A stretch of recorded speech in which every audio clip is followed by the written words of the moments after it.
तो नमस्कार, मैं हूं शीतला तिवारी। दोस्तों चलिए एक बार प्रयागराज चलते हैं। प्रयागराज में एक दर्दनाक घटना हो गई है जिसको सुन करके आपके पैरों तले जमीन खिसक जाएगा। आप भी सोचेंगे कि क्या ऐसे भी दरिंदे लोग पड़े हुए हैं। जी हां, आज हम जिस प्रयागराज की बात कर रहे हैं, एक धर्म नगरी की बात कर रहे हैं, तो प्रयागराज के गंगा पार यानी गंगा नगर स्थित जो है कोतवाली हड़िया का मामला है। हड़िया के कोतवाली के अंतर्गत एक गांव है जहां एक पति अपने बीबी को राड से पीट पीट कर इसलिए हत्या कर देता है क्योंकि उसके ऊपर आरोप है कि वह जो है अपने ससुर से जो है फंसी हुई है। यानी वह संदेह करता है, अपने ससुर पे संदेह करता है, यानी अपने पिता पे संदेह करता है कि वह जो है उसके पत्नी से अवैध संबंध है, यानी ससुर से अवैध संबंध है। इसमें यह भी कहा जा रहा है कि वह अपने पिता से भी मारपीट करता है, यानी अपने पिता को भी धक्का देता है, वह भी गिर जाते हैं, पत्नी को घसीट ले जाता है कमरे में, उसके बाद राड से पिटाई करता है और जब वह बेहोश हो जाती है उसके बाद वो छोड़ के भागता नहीं है, वो कमरे में बैठा रहता है। और मैं बता दूं, उसको तब तक पीटता है जब तक उसकी मौत नहीं हो जाती है। बाद में जब चिल्लाहट होती है, तमाम आसपास के लोग दौड़ करके आते हैं। जब घर वाले चिल्लाते हैं तो आसपास के लोग दरवाजा खुलवाते हैं तो वह पति जल्लाद जो है वही बैठा रहता है। बाद में उसको घर से जो है बाहर निकालते हैं, पुलिस आती है और पुलिस आकर के मौजूदा टाइम पर उसको उठाती है, गिरफ्तार करती है और गिरफ्तार करने के बाद जो है पुलिस उसको जो है जेल भेजती है। यानी यह पूरा वाकया जो हुआ है यह कहीं ना कहीं दिल को दहला देने वाला यह वाकया है। इस तरीके की घटनाओं को जो है सुन करके जिसने भी इस तरीके की घटनाओं को सुना तो उसके जो है रोंगटे खड़े हो गए। यानी उसने कहा कि इतना बड़ा जल्लाद इतना कैसे हो सकता है कि जो अपनी पत्नी को जो है और इस कदर जो है हत्या कर सकता है। मैं आपको बता दूं कि यह जो है कोतवाली क्षेत्र का मामला है और एक गांव का मामला है। गांव के अंतर्गत यानी गांव में यह व्यक्ति जो है शराब का आदी था, प्राइवेट नौकरी करता था, यानी प्राइवेट नौकरी जो है करके उसके बाद जो है यह शराब पीता था और शराब पीने के बाद जो है यह बौखला जाता था। उसके बाद अक्सर अपने पत्नी से जो है यह मारपीट किया करता था। हालांकि मैं बता दूं कि इसके 3 बच्चे भी थे। 3 बच्चे जो है मासूम बच्चे हैं, ज्यादा बड़े नहीं हैं, 5 साल 7 साल 2 साल के ऐसे 3 बच्चे भी हैं।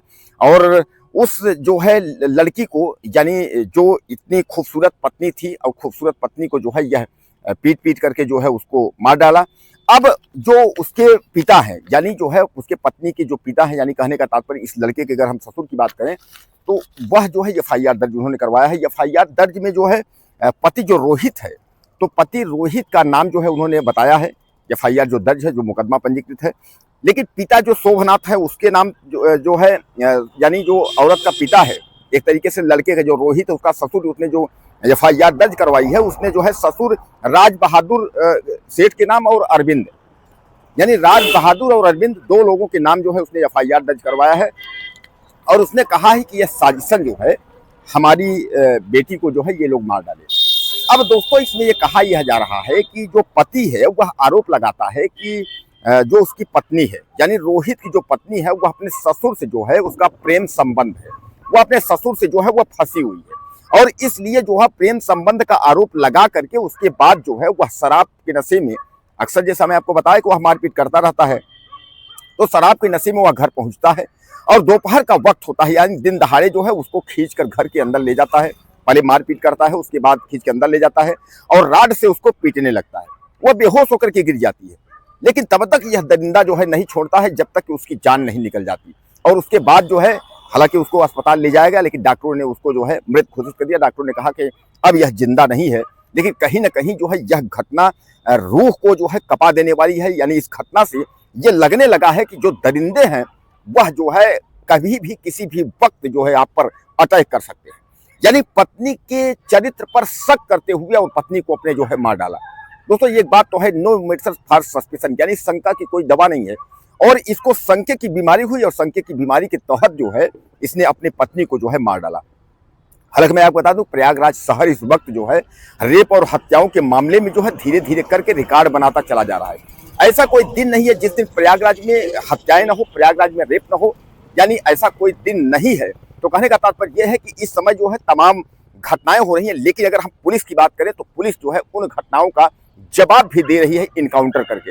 अपराधियों का इनकाउंटर हो रहा है, अपराधी जो है मारे जा रहे हैं, अपराधी जो है जेल भेजे जा रहे हैं, यानी अपराधियों को जो कार्रवाई होनी चाहिए पूरी कार्रवाई हो रही है। लेकिन अगर हम बात करें कि अगर अपराधियों के हौसलों को, तो अपराधियों के हौसले नहीं टूट रहे, अपराधियों के हौसले बुलंद हैं। अब आप समझ लीजिए कि इस घटना को जिसने भी सुना सबके जो है रूह कांप गए कि अपने पत्नी को, अपने ही पत्नी को, धर्म पत्नी को, कि जिसको उसने जो है जीने मरने की कस्में खाई, 7 फेरे लिए, दुल्हन बनाया, और उसी व्यक्ति ने आज जो है उस 7 फेरों का यानी उन कसमों का क्या हुआ, सब पर पानी फेरते हुए अपनी पत्नी की हत्या कर दी। मात्र कारण ये था कि पिता से अवैध संबंध है। यानी कहने का तात्पर्य यह है कि उसका यह कहना था कि इसका जो है इसके चरित्र पर शक है, यह जो है ससुर से यह फंसी हुई है, और इस पर मात्र यही बहाना लेकर के उसने जो है पत्नी को मार डाला। बहरहाल उसको पुलिस ने गिरफ्तार किया है, गिरफ्तार करके जो है जेल भेज दी है। अब इस दरिंदे के बारे में आप क्या कहना चाहते हैं, अपनी राय मुझे आप ज्यादा से ज्यादा दीजिएगा। चैनल को सब्सक्राइब कर लें, अगली वीडियो में फिर मिलते हैं।